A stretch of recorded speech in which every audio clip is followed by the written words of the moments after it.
of the Canon Hand-Eyes Sherlock collection is this gorgeous inky purple.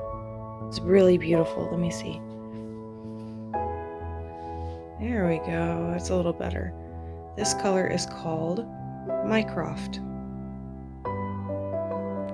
For day 17 of the Sweet Sparrow Advent, this beautiful color on tweed, it is called Vintage Violet. And for my swap with my friend Mariah of Knitted Niceties, I got this wonderful dark foresty variegated green. Morning Vlogmas, happy day 18. It is Saturday morning. We are loaded up. The rain was supposed to start at 6 this morning, and it was basically supposed to thunderstorm until 5 p.m. And then I woke up at 6 and the rain wasn't supposed to start till 8, so I went back to sleep. And then somebody, shall remain nameless, woke me up. No rain, man. and said, hey, guess what, babe? There's no rain. You know what we should do? So here we are. So now we're in the truck, and it's cool. I'm happy about it. I don't like waking up. Me and waking up are not friends. That whole hour transition is really rough. It's fine. Even if I wake up by myself, it's like this. It's not his fault. It's kind of his fault. So we are gonna hit the trails, and we're gonna probably spend a couple hours out there, and hopefully we don't get too wet.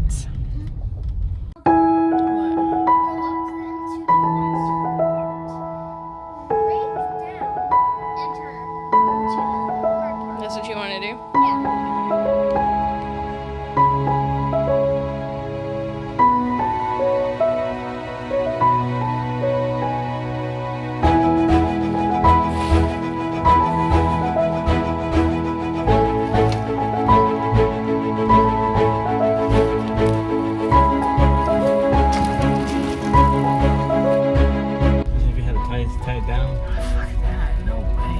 Out of the truck, put them in there, tug it up, tie them down. So we got our ride, and as you can tell by the lighting, it's really dark. It looks like it's like 7 o'clock at night. Okay, maybe not. Maybe like 4:45 since it's pitch black at 5 o'clock nowadays. But yeah, we just finished. We are gonna go home, find some lunch, and oh, okay. And then we're gonna hang out a little bit and chill and enjoy our rainy day.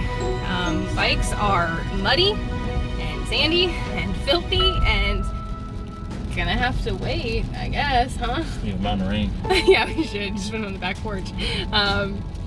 So anyway, that's the morning.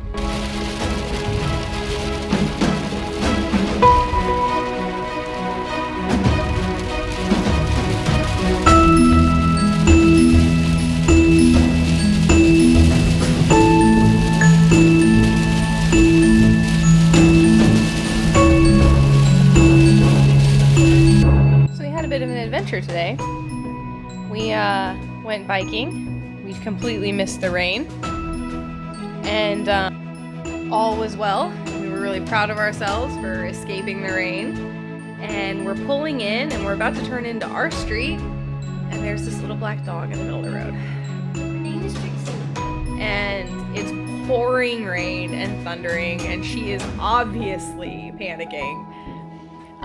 So get out of the truck, the bucketing rain. And I was able to get her to come over to me. Trixie, come here, mamas. So anyway, she did have a collar and a tag. Her name is Trixie. I have called her mom. Her mom is at the Houston International Airport right now. They're supposed to be flying out, but their flight got canceled, but all of their bags are on the plane at the moment. So they're trying to get that whole snafu sorted out, and then they're gonna come pick her up. I guess she has a dog sitter, and the dog sitter put her outside. I don't know if it was for the whole day or for a while or what, but when the thunder started, she freaked and wiggled through the fence. They saw it on the ring. And that's how we got to this mess. Yeah, so now apparently we have a puppy for a while. She's an older heeler mix of some sort, or cattle dog mix. She's really sweet, but her mom says she's an inside pup. She's been in the garage since we got home because I dried her off, and yeah, so she's wandering around having a sniff, and I'm hoping she'll come settle down here in a little bit.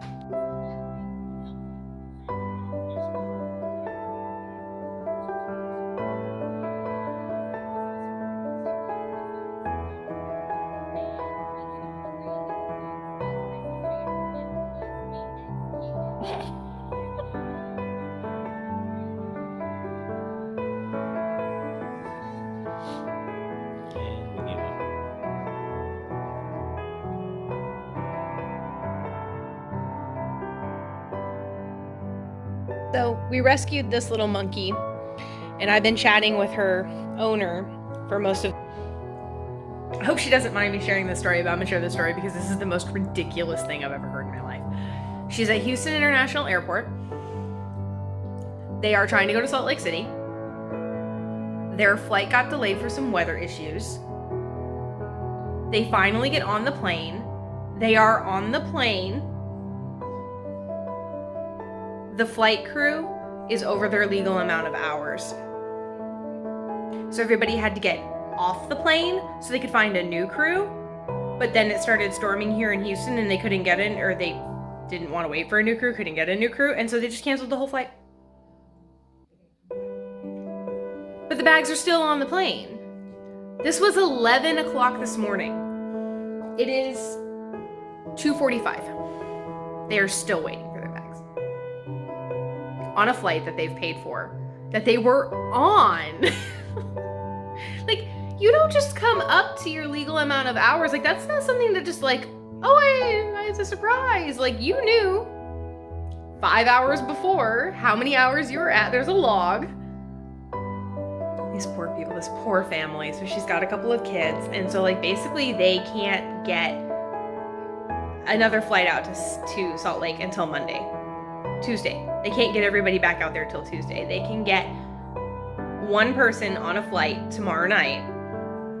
But because it's a direct flight with no transfers, it would have to be one of their children who would fly unaccompanied. So their kid is just gonna hang out in Salt Lake by themselves and have a total Home Alone moment in Salt Lake City. So they have had to cancel their entire ski trip because the airline can't count? Doesn't have a watch? I would be so mad. Oh my God, I would have been so mad. And so me and Onesimo were talking about it. And like, they had to have left for the airport. Like, they had planed, deplaned, been delayed the whole 9 by the time I talked to her at 11:15.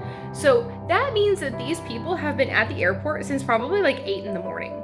By the time that they get their bags, get through traffic, get home, get their dog, eat, it's gonna be like 8 or 9 o'clock at night.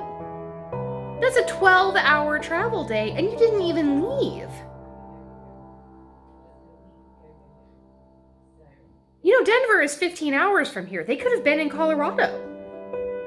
They could have gotten to Salt Lake tomorrow lunchtime and had their ski trip. But because they chose to fly, thinking it would be faster, y'all, I will never fly again. I hate flying anyway. This is why I hate flying, though, is this kind of stuff right here. Because at least if you're in the car, there's like constant forward motion that you're in control of for the majority of the most part. Anyway, so little Mrs. Mommy is very funny, and apparently we are besties now because I rescued this Muppet. And so I get this person knocks on my door like, I don't know, the hound of hell is after her. And I go out to look on the doorstep. Oh, it fell over. I go out to look on the doorstep. She sent me cookies. So for those of you who don't have a Tiff's Treats near you, Tiff's Treats claim to fame is to send you cookies that are still warm from the oven. So these are still warm. And she just sent me something. They've been cannibalized. Hector got into them already. So anyway, she just sent me a mix. There's oatmeal raisin and some peanut butter and M&Ms and stuff like that. And so I text her to tell her thank you and to tell her, you know, like, they beat you home. That's kind of rude, right? She told me that they're still waiting on their bags. bags were released and sent to the baggage carousel over an hour ago, you guys. This poor family. I feel so bad for them.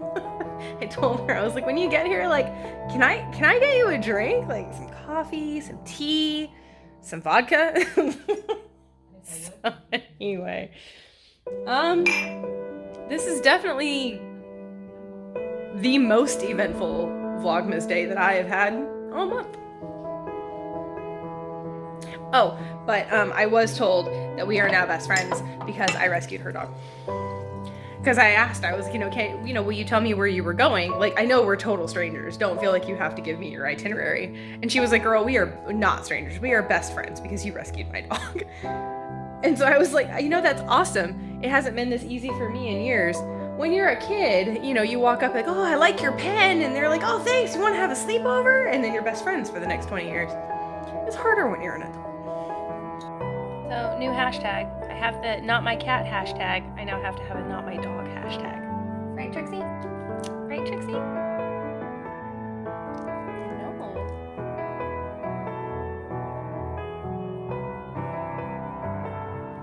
Anyway, so we're making friends.